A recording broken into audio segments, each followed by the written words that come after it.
line, set to be cancelled after bad words to Donald and Melania on live TV.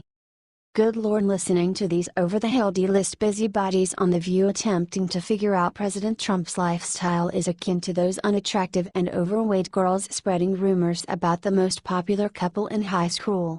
Simply listen to frumpy Joy Behar attempting to spread unsubstantiated gossip regarding the mental health of President Trump.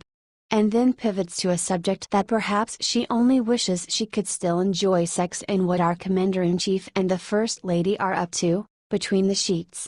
Like peeping Toms peering into the window of that popular high school couple, Joyless Behar continues attempting to explain the president's sex life with the First Lady suggesting something bizarre. "He's losing it," Behar said, "and we'll all see soon, it's going to all be over." "You're not being funny about that, you actually do think he's losing it?" Jedediah Bila asked. "I think he's losing it," Behar agreed. "I think he has short-term memory loss, I think he maybe has a touch of dementia, maybe, I don't know. Something's wrong with him. Something's wrong, I don't know what it is."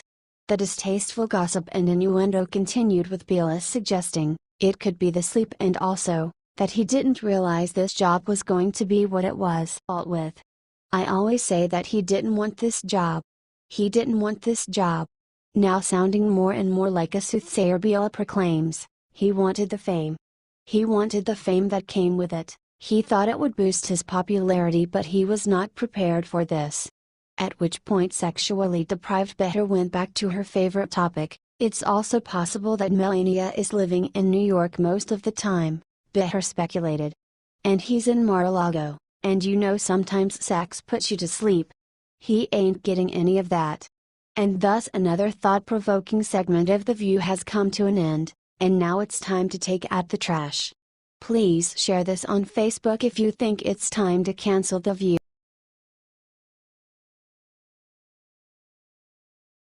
Larry the Cable Guy got real and blasted every Trump-hating liberal snowflake in America. Despite all of his impressive accomplishments so far, President Trump is still being asked to prove himself over and over again.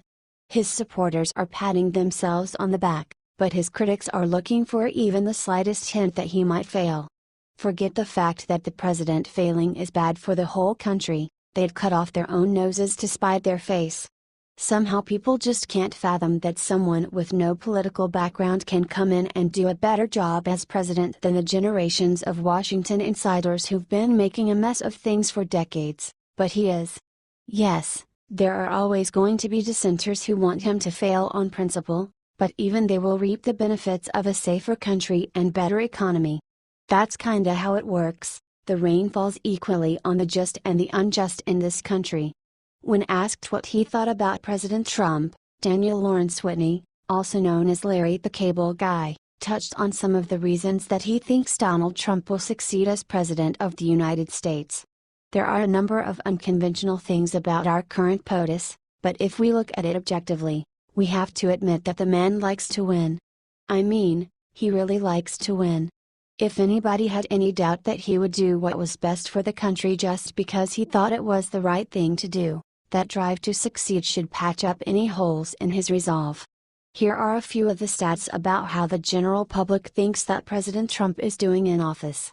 Via New York Post, approximately 57% of voters say that Trump is doing about as well as they expected. Meanwhile, his approval ratings far outclass those of Congress, which has just a 29% approval rating. That's a nonpartisan statistic.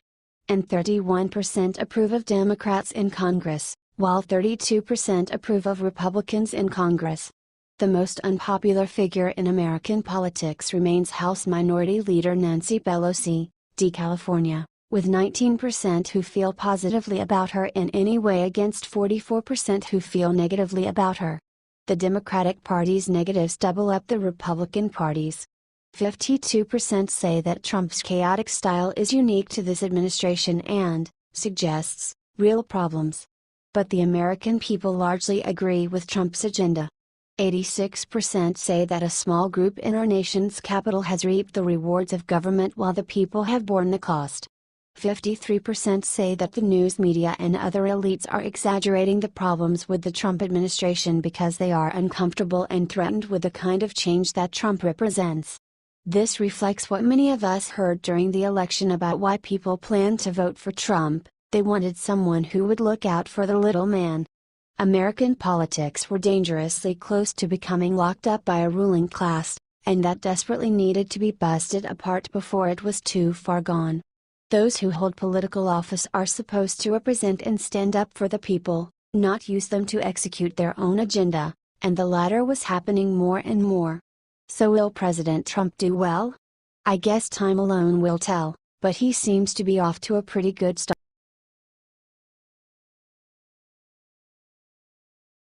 Trump just pulled the plug on Obama's bad deal overnight. Let the riots begin. In the last days of Barack Obama's administration, he did all he could to continue to destroy America.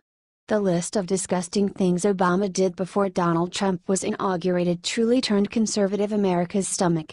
However, there is one deal that Obama struck that may not see the light of day, and it could not happen at a better time. Over the last several months there has been an increase in terrorist activity from refugees around the world. Countries such as England, Sweden, and Germany have been regularly attacked by Islamic extremists, and there appears to be no end in sight. Instead of these countries ending these insane refugee programs that are putting citizens at risk, they continue to allow these terrorists to flood through their borders. America was facing the same dilemma under the Obama administration, as he did all he could to destroy America with sick policies. In Obama's last days of his presidency, he went into hyperdrive pushing one bad deal after another. Obama not only practically emptied terrorists out of Guantanamo Bay, but he also was busted giving $418 million of weapons to Kenya. Another one of those bad deals Obama made in his last days of office was when he decided to fast-track thousands of rejected elite refugees into America. The covert deal was hammered out by then Secretary of State John Kerry, who did his best to try and bring these refugees to America ahead of schedule. Can you guess where all these refugees hailed from? You guessed it, terrorist hotbeds such as Iran, Somalia, Iraq, Afghanistan, and Sudan. Refugees in Australia protesting. Now, President Trump seems to be pumping the brakes on this insane deal, and you can be sure the left will lose their minds. Here is more from Reuters. U.S. officials interviewing refugees held in an Australian-run offshore detention center left the facility abruptly, 3 detainees told Reuters on Saturday, throwing further doubt over a plan to resettle many of the detainees in America. U.S. officials halted screening interviews and departed the Pacific island of Nauru on Friday, 2 weeks short of their scheduled timetable and a day after Washington said the United States had reached its annual refugee intake cap.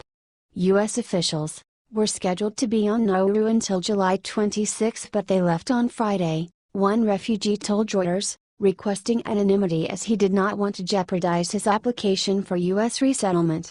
In the United States, a senior member of the union that represents refugee officers at U.S. Citizenship and Immigration Services, USCIS, a Department of Homeland Security agency, told Reuters his own trip to Nauru was not going forward as scheduled. Jason Marks, chief steward of the American Federation of Government Employees Local 1924, told Reuters his trip has now been pushed back and it was unclear whether it will actually happen. The USCIS said on Saturday that the program would continue but offered no details. We do not discuss the exact dates of USCIS circuit rides to adjudicate refugees' applications. However, we are planning return trips, the agency said in a statement. It is not uncommon for the dates of tentatively planned refugee circuit ride trips worldwide to change due to a wide variety of factors. The Australian Immigration Department declined to comment on the whereabouts of the U.S. officials or the future of a refugee swap agreement between Australia and the United States that President Donald Trump earlier this year branded a dumb deal.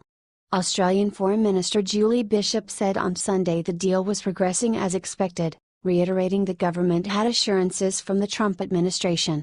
The quota will roll over again on October 1 as I said, and I expect that the United States will adhere to this agreement, as the president promised, she told the Australian Broadcasting Corporation, Most of the refugees in the camps are all men from terrorist hotbed areas such as Sudan and Afghanistan. This deal should not go through no matter what, and it appears from this report it is beginning to fall apart. There is no reason that we should take in these refugees at all under any circumstances. These refugees are known to be from terrorist hotspots, and the last thing we need is any more terror threats. This deal should be scrapped and let Australia deal with the crisis they have created themselves. Obama had no business making this sort of deal when he was on the way out of office. President Trump has every right to deny this shoddy deal, since that is what the American people elected him to do. The days of allowing every elite refugee into America need to end, and right away. The only way we will be able to get our country back on track is by halting all these insane policies that liberals implemented over the years. If they want to riot because of it, then so be it. They then can be arrested and sit in jail for their own terrorist activities. It is now the time that we close our borders until further notice, and if the left doesn't like it, well, there is the door. Share if you do not want President Trump to allow these refugees into America. H.T. The Guardian.